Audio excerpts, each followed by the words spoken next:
Let's find out if you're ready for love. Here's your marvelous host, Nikki Lee. Hello, and welcome to Ready for Love Radio. This is your host and love coach, Nikki Lee. I found a guest who says she is the joyful relationship coach.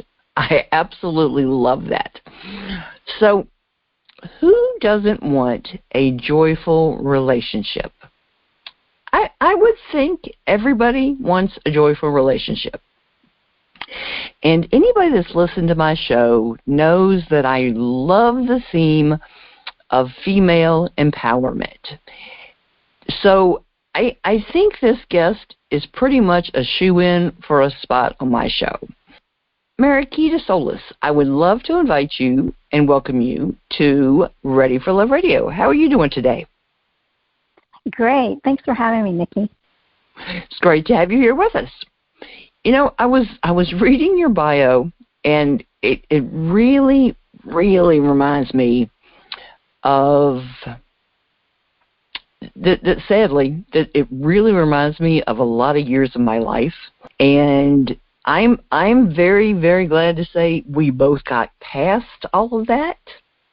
And now we're helping other people to get past all of this.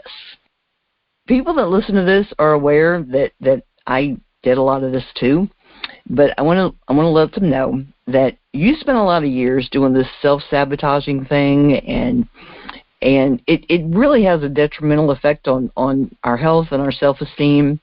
It seems like you did this whole, what's wrong with me, instead of, being able to say, what's right with me. You spent a lot of time doing listening to that little voice in your head that has way too much power over us, can make us think that there is something wrong with us and we're doing stuff and problems are our fault.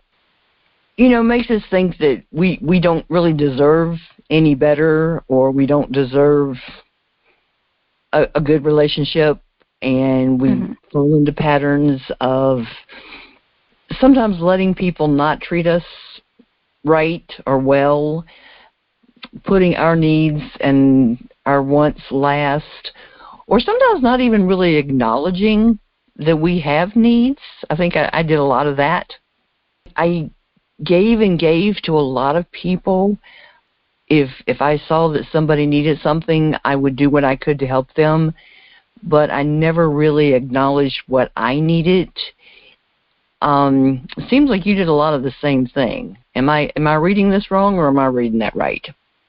You're reading it right. Yes, I was definitely doing that, sabotaging myself, and with just I just had no clear outlook on who I was or what I wanted in my life, because I had set up those, I was just basing myself in just criticism and judgment, and because I wasn't clear about what I wanted, I wasn't able to create a healthy relationship. And because I didn't know who I was, and really I hadn't taken time to discover what was holding me back, or, the pain of my childhood, just what had happened to me in my childhood and what I had learned and the behaviors. I hadn't taken time to explore that and how that would affect my future behaviors. So I was basing in judgment, basing myself in that criticism, and that just was seeping out of me. So it's impossible to create a relationship from that foundation of self-judgment, criticism, and shame, the guilt and the shame. And now I create from a place of power, and I want to empower women to step into that feminine energy that a lot of times we think is not powerful. But it is super powerful once we learn how to embrace our hearts and tune into discovery and wonder, and not forcing, not controlling, but listening to our beautiful hearts and letting them guide us. They're so wise. Once we can step into that space of beauty and intelligence of the earth and of Mother Nature, and just getting into that energy field, we can really empower ourselves to change our lives and change our relationships. I like what you said about not forcing and controlling. You know, with true power and true empowerment, you don't have to force things and you don't have to control things. That's right. interesting. You don't have to, how do I want to say this? You know, you see so many people that are working so hard to be in control, and they aren't really empowered, and they're quite literally being a bitch about it, but they aren't empowered.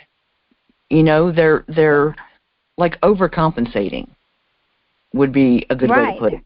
They're overcompensating. Like they're feeling that they're not enough, right? Yeah. They don't know how to do it right, and they're overcompensating.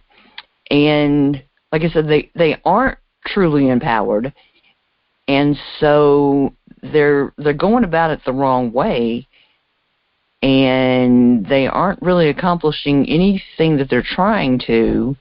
But if they were empowered, they would be much more powerful than the haphazard way they're going about it. What do you think? I think so. I think your body will tell you. I mean, if it's right, you'll feel right. The forcing is a struggle. And how do you feel if you're really in tune with your body? Your body is going to say something isn't right here. I mean, power comes from allowing and having the confidence just to let things happen and to find the goodness in all these lessons of life. And knowing that you can handle it, right? Thriving in all situations and not saying it has to be this way. And that's where forcing comes in when we're saying it has to be this way with agendas. And feminine energy is about allowing and flowing without agendas, just discovering and going down the rivers of life and turning when you need to turn, seeing a stop sign and stopping instead of forcing your way through it.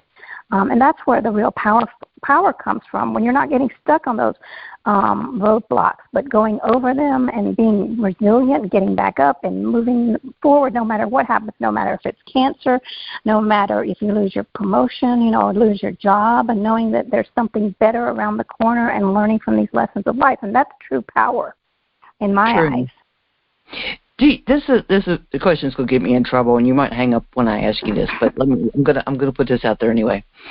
Do you think that people have been misled to think that in order to show they're strong, they have to put on this bitch diva front?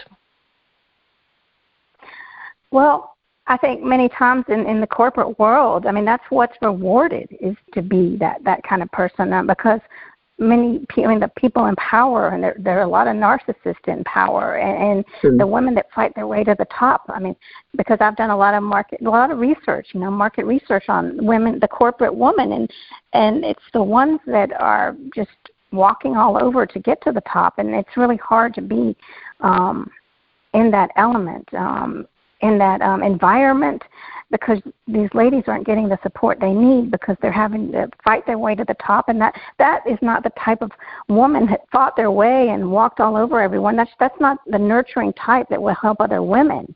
So yeah, I understand what you're saying, and unfortunately, it's very rewarded. The funny thing with that, because I used to be a supervisor in a hospital, and they gave us all tests to check our management style, and they gave all of our employees tests to see what type of manager they needed. And they found out that the employees that worked for me needed and wanted a nurturer to be their supervisor. That's what they wanted. And they basically all wanted a mother. But anyway, that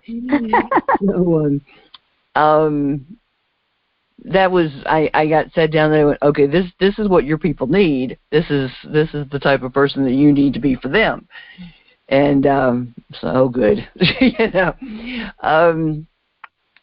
but it was interesting. I'm like, okay, they're all mothers. Why do they need a mom? But anyway, but yeah, so that's so interesting. They were women? You said it. Yeah, they were all women. Oh, okay. Well, that's yeah. the women are born. Our brains are wired for connection, so that makes sense. Women. That's the way that we are made. I mean, even little girls. I mean, right away, little tiny girls are out there making connections, where the little boys are out there fighting and playing. I mean, that's just the different kind of brains. I mean, we're so wired for connection, and that's why it's easier to connect when we're in relationships. Like if we're getting intimate too soon and we think, our brains are just flooded with oxytocin and we think, oh my gosh, this is the right one. Well, it's because these chemicals are because that's who we are as women. And so just flooded with this chemical that's making us irrational, right? So we really got to know, about our brains, know about the female brain. Where what is our power center? And how are we different from men? And to just really cherish being female and stepping into that feminine energy and not trying to be a man. I mean, sure, we have to use masculine energy at work to get things done, because that's a linear form. And to get ahead, we've got to do that. We've got to use the masculine energy to stand up for ourselves, but then to step into the feminine and not deny who we are. I mean, because it's a beautiful balance of, the energy when we use both of those together. Right. Huh. Yeah. See, I've always been in management, and I've done well, and have not found the need to have to be bitchy about it, but interesting. Now, well, that's wonderful. Yeah. I mean, I could be if I had to be, but I that's not my day-to-day modus operandi. But now, I think that feminine energy and masculine energy is misunderstood because of the names. How do you describe feminine energy, and how do you describe masculine energy? Well, I would say feminine energy is about discovering creativeness, like dance and kind of a light, like the arts is more feminine energy, just wonder and discovery. And then masculine energy would be more of like an engineering. It's very linear. There's no question about how we're going to do this. It's all mapped out. And masculine is the doing, and the feminine is the allowing and the receiving. So that's why it's really important. Like if we're in a relationship, male-female relationship, to really step into that feminine energy if you're a female, and to do the allowing instead of doing that forcing, which is the masculine energy. Because then if you're doing the masculine energy as a female and you want a strong masculine guy, there's no allowing for a strong masculine guy to step in, because you are being the strong energy, the strong masculine energy, instead of being the allowing, the discovering, which is so beautiful, kind of whimsical and magic, right? So that's just very interesting to see when you see the dynamic, the way it plays out. And many powerful women, it's hard for them to step out of that masculine energy at work, and then they say that the men, they're not masculine because they're holding that masculine energy themselves. Does that make sense? Yeah.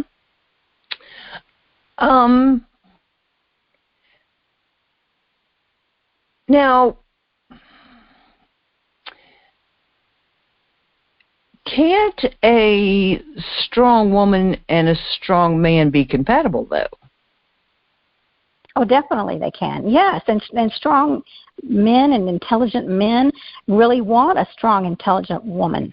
And it's about when you're in that dynamic of the relationship, allowing the man to open the door, because men love to do things like that. Men love to carry bags. I remember hearing a story recently where there was a guy, he was saying, you know what, I was dating this really powerful, beautiful woman, and she was going to the airport, and I was ready to carry her luggage, and she grabbed the luggage up and said, I can do it. So that's where you would allow the man to carry the thing, open the door, and that's the way that you can still be two strong, powerful, independent people, but just like allowing and kind of being in a different energy than the masculine when you're dating or in the relationship. Oh, no, I love for guys to do that kind of stuff for me. I can do it, but let him. Yeah, ooh, yeah.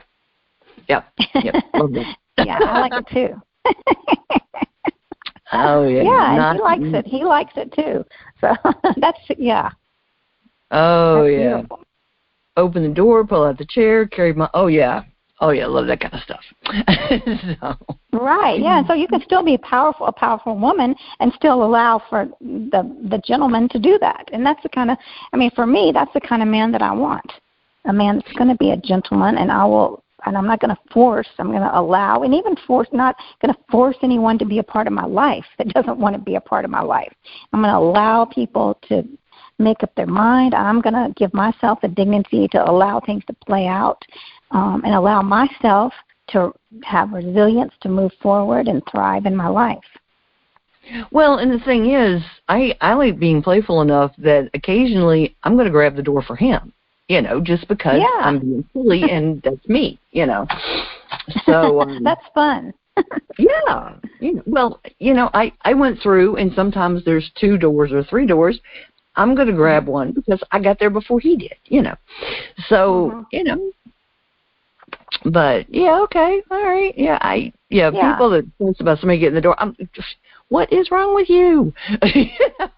I know, that's a gift. I know, you're right, and you know the balance with your partner, like when you're with someone, and so just feel it out. If it feels right, then if it's flowing and it's natural, then you're gonna really be in that energy, and your body tells you what we need to hear. A lot of times we don't listen, but it's always trying to tell us. Yeah, boy, have I learned to listen to my bodies. Oh, wow. Okay.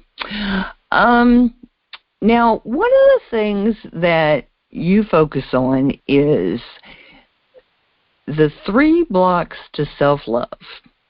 And I'm very much an advocate that we need to have self-love. And I want a healthy self-love, not a, ooh, I'm all that kind of self-love, because that's not what I'm talking about. So what are the 3 blocks to us having a healthy self-love? Well, I think these are the big blocks to loving yourself and transforming your life. And the first one is really about stepping into a greater and deeper love for yourself, not just there's many layers of love. I hear people tell me all the time, I love myself, and then they're beating themselves up and criticizing themselves left and right. So I'm talking about a deeper level of love where you're supporting yourself, where you're mindful. Sure, we all have negative thoughts, and we all probably put ourselves down, but then we can correct them. That's the difference. Let's just say I'm supposed to go out there and run 5 miles, and I say, oh my gosh, who do you think you are? So I can say, okay, I acknowledge that thought, right? But let me pick a better thought, which is, I'm not going to listen to you, and I can laugh at you, I can cuss you out, I can do all this, whatever works, right? But, like Les Brown, he says he tells his thoughts, shut up, which I think is really funny. And so I choose a greater thought. So, and when you're doing that, you're rewiring your brain. So that's moving towards self-love. We're really, acknowledging that we do have these thoughts, and that's okay. I allow you to be here, but I'm choosing a greater thought. And so that's holding just a more loving space for yourself. So getting into that deep love for yourself. And then the second one is really tuning into the fact that there's a higher power. Now, I don't know if that's God.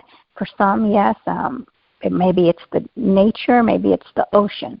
But whatever it is, there's something greater than we are, something that's keeping our hearts beating, something that's really keeping me breathing, that's giving me the gift of eyesight every morning when I get up.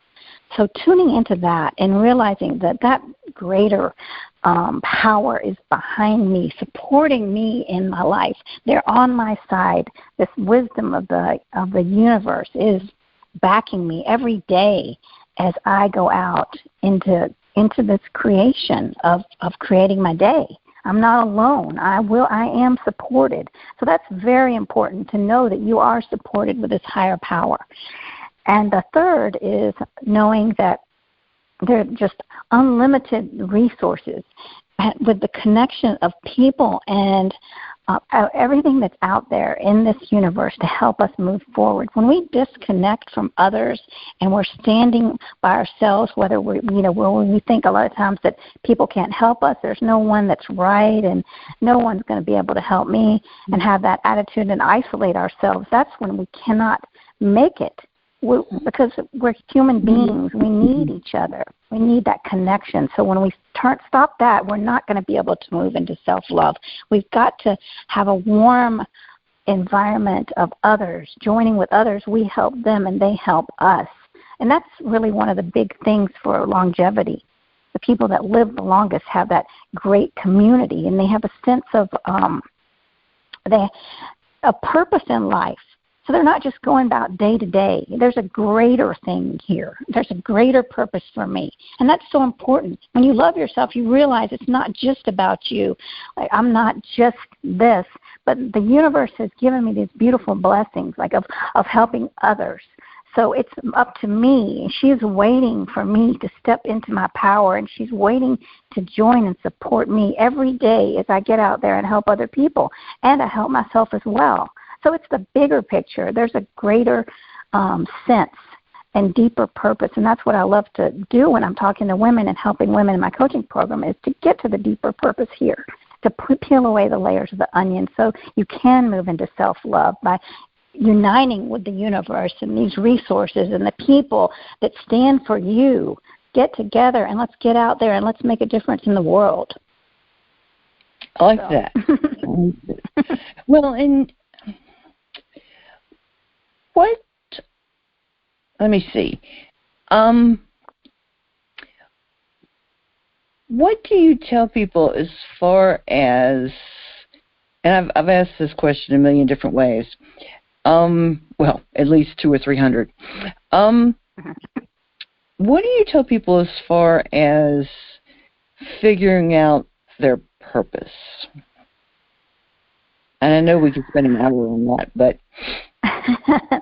So I think there's a lot of times there's not clarity, because we've got all sorts of blocks that we can't see the purpose because there's so much junk in front of us. So it's about clearing away these blocks. I mean, a lot of times we don't believe we're worthy of love, that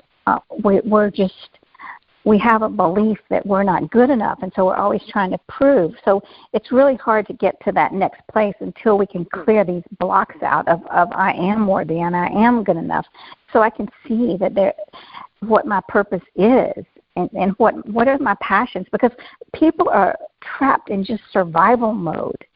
And until you get out of survival mode, you can't see something higher, something greater.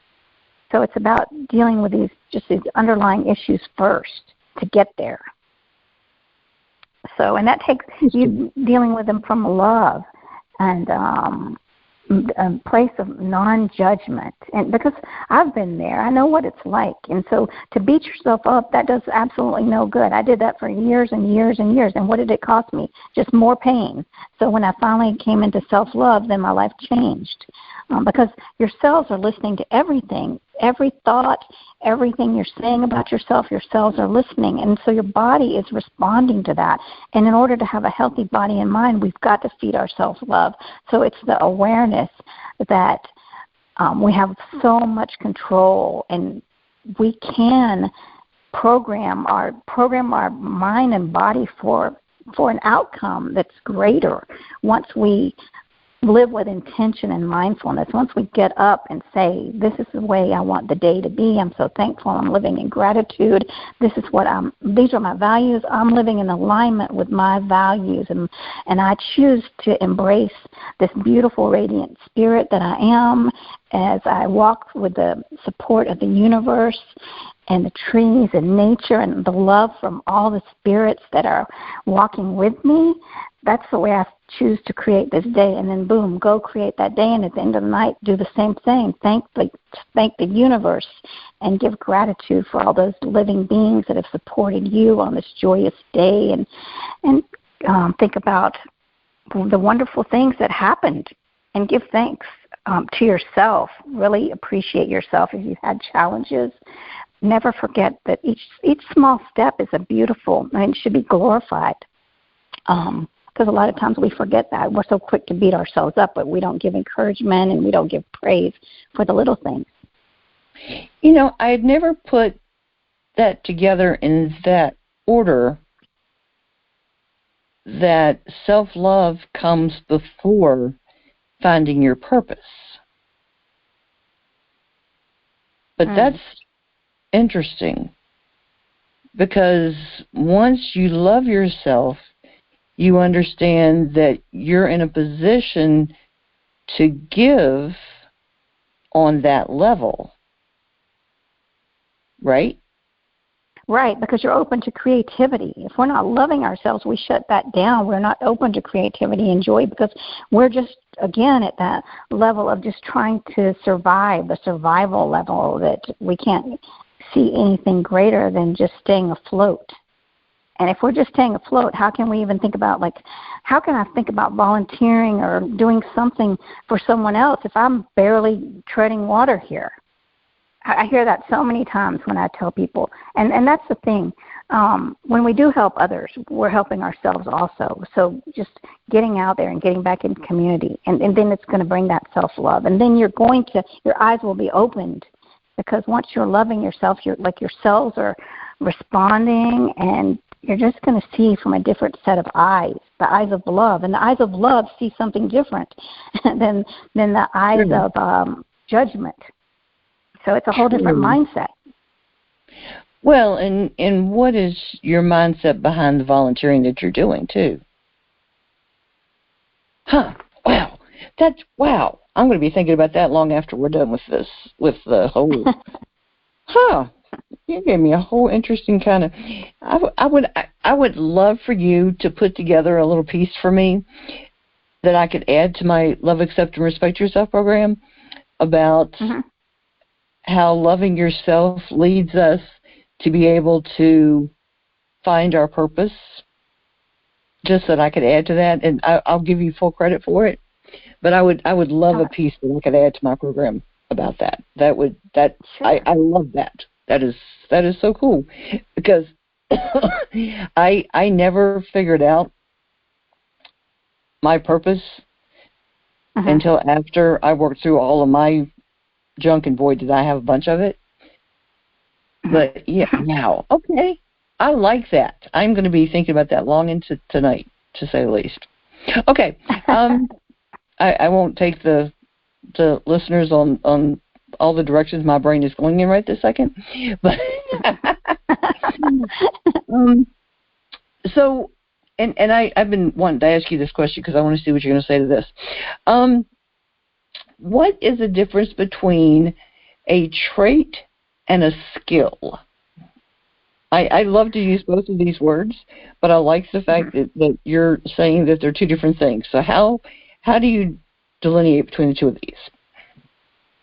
Well, a trait is like a characteristic or a distinguishing quality. And a skill is more like dating, piano playing, riding a bike. So I think a lot of times we get confused, and that's where we are getting these shame-based meanings, because maybe we're not so good at dating, and then we think that that's a character trait. I'm a bad person because nobody loves me. And it's not that. It's that you can up your dating skills, right? Instead of sleeping with everybody you see on the first date, you can get to know them and have a real chance at love. And that doesn't mean that you're a bad person. That's not a character trait. And so that's where it really turns. I mean, it can really cause a lot of damage. It's when we are creating these shame-based meanings by not knowing the difference between the traits and the skills, and knowing that we can be better communicators if we're failing in relationships because we don't know how to communicate, or we're being just demanding and things. And these things can be changed. So working on these skills and not taking them on as character traits that are going to be held with us for the rest of our lives to condemn ourselves and to create shame where we think we'll never find anyone. And because that's the trap when we have all this shame, because we can't move forward when we're in shame, carrying that around with us. How can you create a healthy relationship from shame? Not only with another person, but with ourselves. There's no healthy relationship. We could never see have the great passions in life if we're just basing ourselves in shame, and just like we were talking about earlier. That's why people like to use guilt and shame to control us, because it does. As long as we're bogged down in shame and guilt, it's very hard for us to control our own lives. So, that's why we need to be empowered, so we can control things and take control of our lives. Right, and then empathy is a great thing. Empathy. Yes. And I'm sure you know that. Empathy is the cure to all that. I mean, loving ourselves from a what would a loving angel say about you? What would a loving angel say in this situation? So looking at it from a different viewpoint. Interesting tidbit. The two of the people who have tried the hardest to control me told me that and heap shame and guilt on me for things that I never even did, but there were rumors about me told me that being in control is a bad thing to do. And I was like, So feel guilty, feel ashamed, and being in control is a bad thing. I'm like, come on. Oh, my gosh. Terrible. Yeah. And that's the whole thing, who are these role models that are people that are influencing us, especially as little children? And where did all this develop from? That's beginning to start to go down the road of discovery, the path that's going to be able to heal from shame and all these other things that people put on you, right? Was that your idea, or is that something that was been forced on you? And that's what happens a lot of times, and we don't even realize it. Mm-hmm.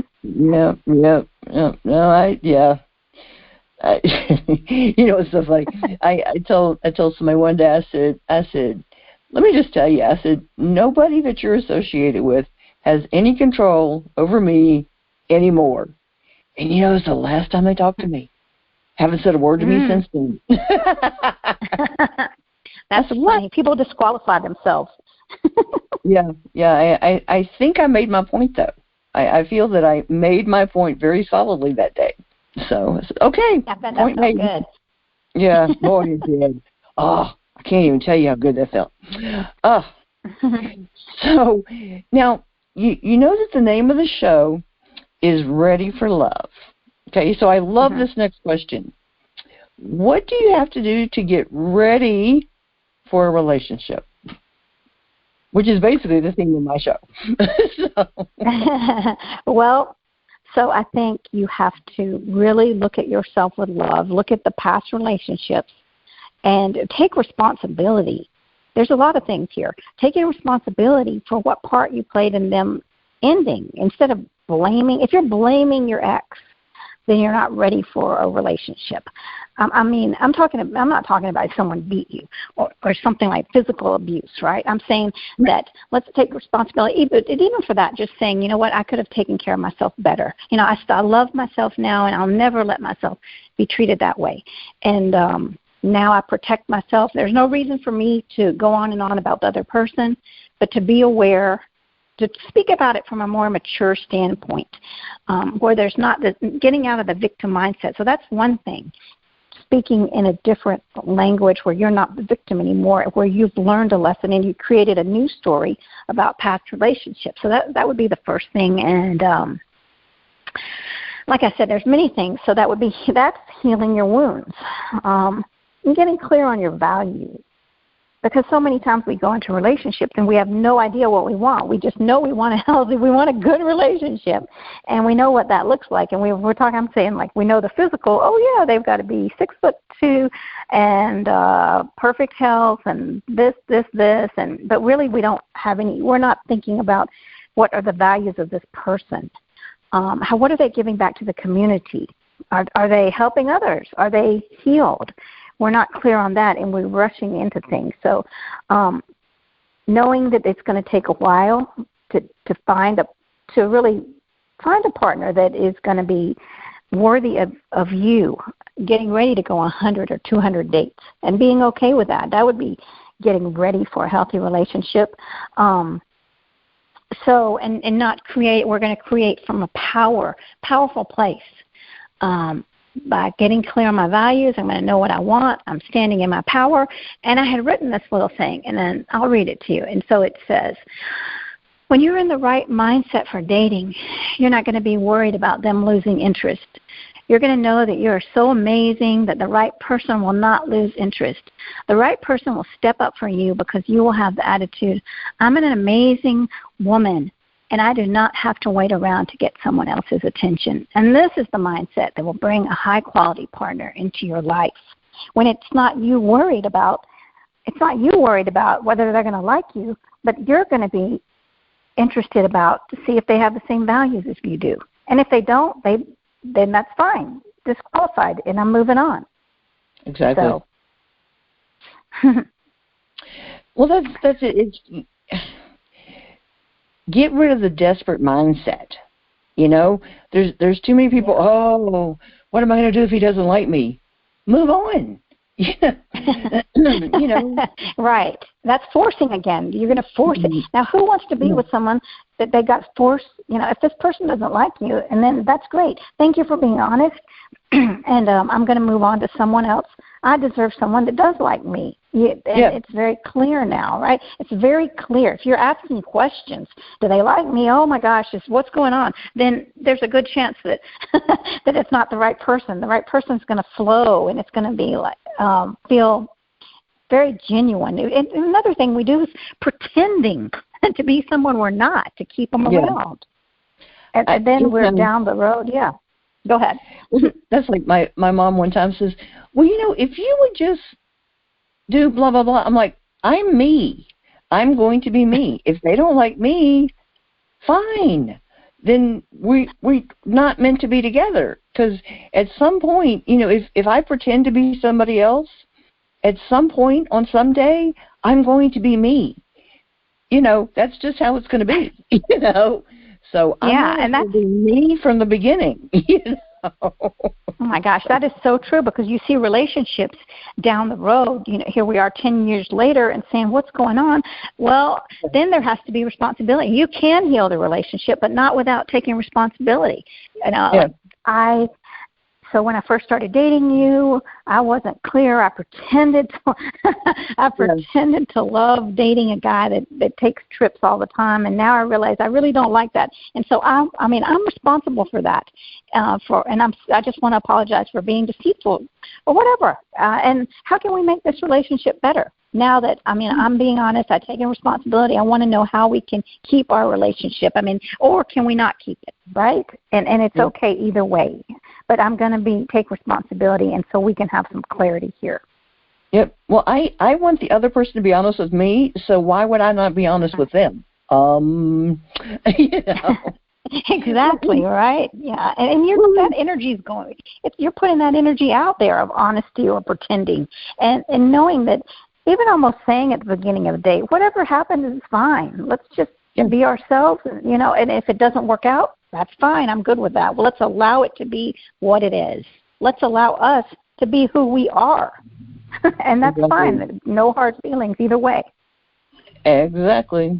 Well, and something I tell people, too, is, you know, they make their list of what they want in the other person. I'm like, okay, well, that's fine. but how about make a list of what you have to offer them? It's not just about what you want. What do you bring to the table? You have things to offer too. Don't forget that. Yeah, definitely. So, that's very, very true. It's like people forget that sometimes. So you want right, and how's it going to mesh with you? Yeah. So interesting. What do you think are some of the big problems we have in creating relationships, other than people not being honest? Well, I think what you were saying before. Yeah, that's a big one. Yeah, I think being in that beggar mode where and creating from desperation when we're so desperate to have anybody, because if we're so desperate just for attention, then that's, again, we haven't healed from whatever that big block is, that I'm not enough, or I'm not deserving, I'm not worthy of love, right? So all these big blocks, and that's where we're going wrong, that we're not looking at where we learned how to love, or what we think is love. Because for me, watching the women in my childhood sacrifice themselves and put themselves last and never get what they want, that's what I thought a loving relationship was, being in a loving relationship, that you have to sacrifice yourself. And so I did that and overgive all the time. Just forget about you. That's what I learned. So that's a big issue when we take a look at where you learned this behavior, and is it lining up with what you want in your life? Or you're not going to create the right thing. You've got to be in alignment with what you want, and that's getting clear on all of this. And this is a big conversation here. I mean, there's not just one answer to all this. I mean, it's really about awareness and courage, and inviting the wisdom, the energy of the wisdom from the universe, stepping into that. So creating from a place of power, not lack. Yeah, well, that brings up an interesting point. Who did we really learn our relationship skills from? It was our mothers, our grandmothers, our aunts. Yeah, and our fathers even, because I mean, because like if I remember, like a lot of people say, well, my dad was an alcoholic. So so you're looking now for someone with that same pattern of not being there, of emotionally, or drinking and being out all the time, and that's what's normal to us. And so we learned that, the mother that had to put up with that kind of behavior, the abuse, the alcohol abuse or the substance abuse, and that's what a relationship looks like.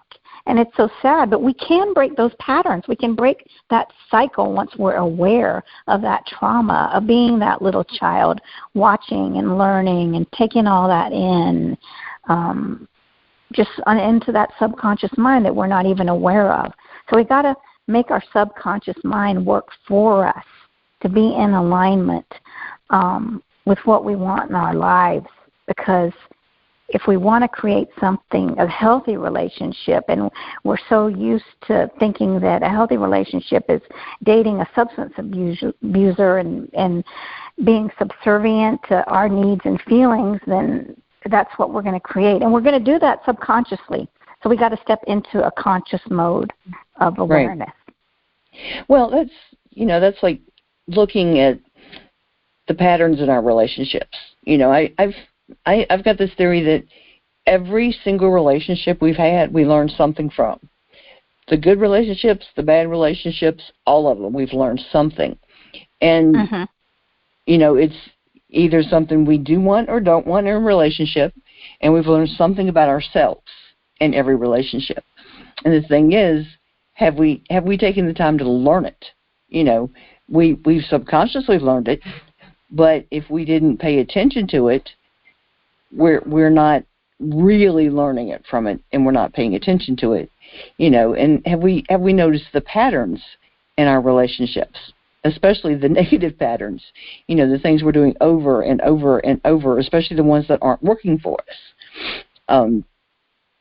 And the thing is, until you work with somebody, like a coach or something, you're probably not noticing the negative patterns that you're doing over and over again that are causing you problems. Or, maybe you sat down and looked at it and go, who have I dated? What have they done? What sort of person are they? What keeps happening to me over and over again? Some people do that, not a lot, but some people do.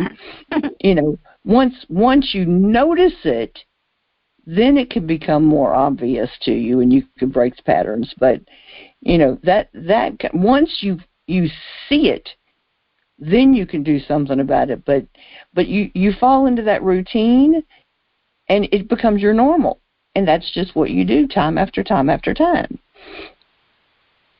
And I guarantee you've seen it happen over and over and over in clients, haven't you? Yeah, that is so true. And I was the perfect one, just creating the same thing, because that brain state, that person, that version of me was out there sending out the message to the world. I don't deserve to be loved. And so what kind of partner am I going to get back? I'm sending that out to everyone. And so I'm creating that pattern. But if I step into a greater version of myself, a greater mindset that's going to send the message out that I do deserve to be loved, then I am going to get a better partner. I'm going to attract someone greater. But now I don't even know what I was going to say something. But you're so right about these patterns that we are not even aware of. What I was going to say was, a lot of times we're jumping from relationship to relationship. We don't even have time, or we don't take the time. So I really want to praise people that do take the time to look at the lessons, like you said, in the good and the bad relationships. Because that's the key in learning and mastering this dating skill and mastering relationship skills. Because thinking of love as an action word, how can we up our relationships every day? We want passion, and we want all this excitement, and we have to be the passion. We have to be the excitement. We have to be the respectfulness. It's on us. It's not going to happen naturally. So really grounding ourselves in being in alignment with what we truly want in life is where it starts. We do. Well, and it just dawned on me about a year or two ago that the respect in relationships is what I didn't see, or I noticed was lacking when I was a kid. I knew there was something missing. I saw what looked like love, but I knew there was something that wasn't there. There was something missing, and I saw the results of it being missing, and the unhappiness, but I couldn't pinpoint what was missing. But as a kid, you see the unhappiness, but you can't really. I mean, I just didn't pinpoint what the problem was. But over the years, I've put together pieces, but that's what it was. It was there was no respect there. There was a lot of disrespect. But that's very interesting. Yeah, and like you said before, if you have a coach, someone that's kind of working with you to discover that, it's very helpful. Yeah. Well, and I'm working on a ghostwriting a book for somebody, and we're looking at things and looking from like your youngest childhood messages that you receive from parents and family members and that kind of thing. And she works with adults that are having difficulties in their relationships, and trying to find things from when you were a kid and younger, and finding out what caused issues and then resolving them and this kind of thing. And it's fascinating what can have such a major impact on you later in life that, without the help to say, this, to find the correlation, I guess is the easiest way to put it.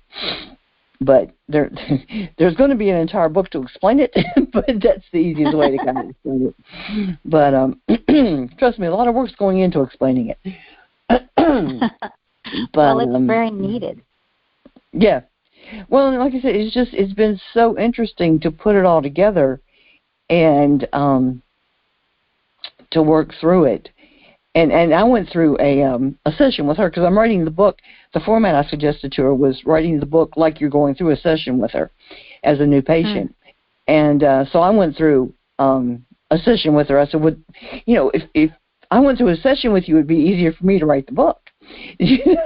So I got a session out of it too. And it was interesting, the things that I hadn't thought about in decades, literally, that came up while we were talking. And just interesting, the things that I have thought about since we did that.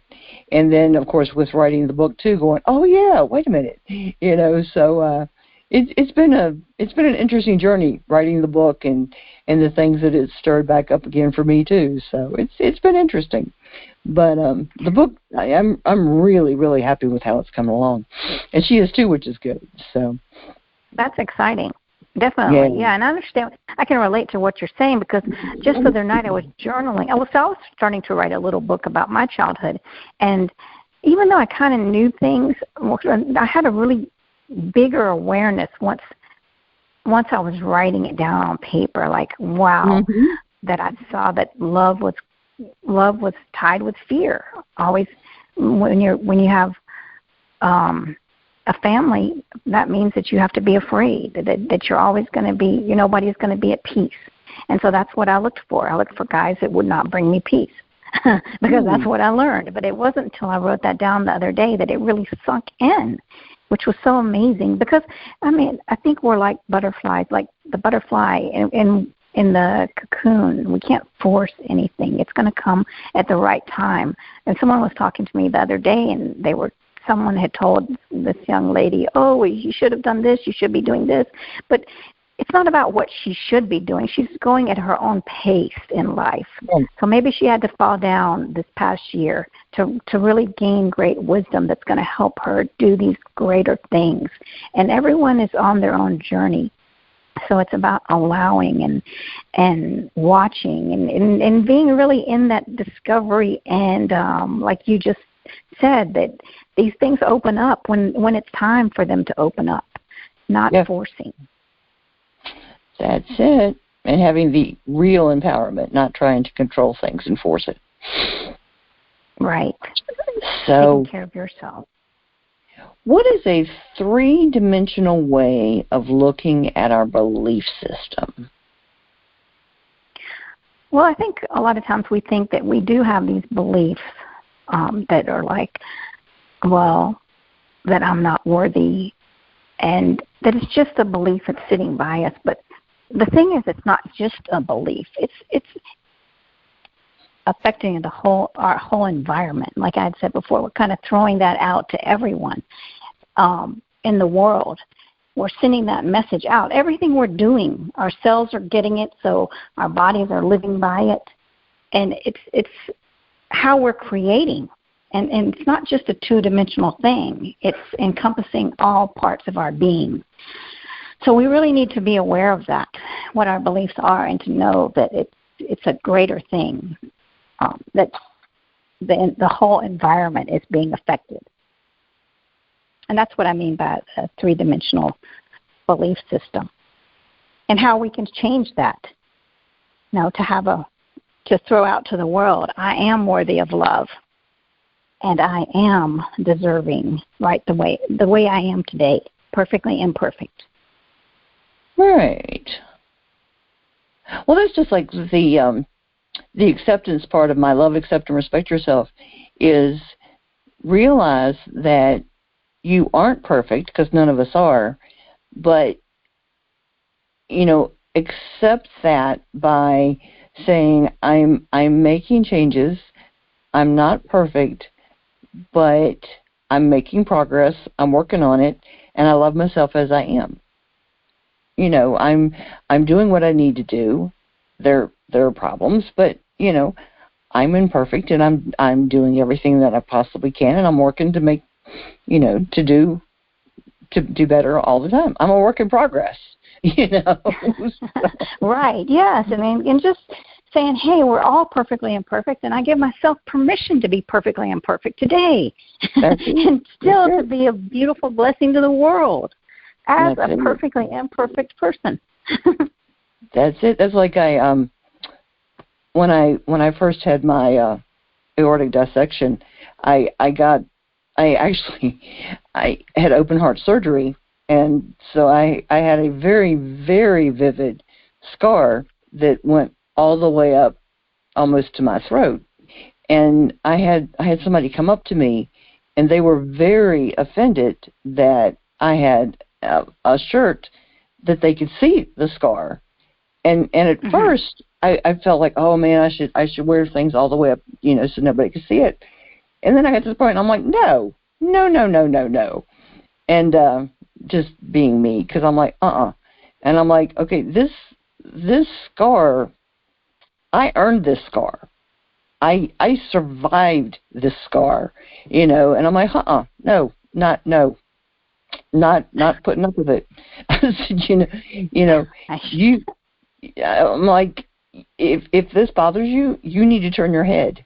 I survived something 97% of people don't survive.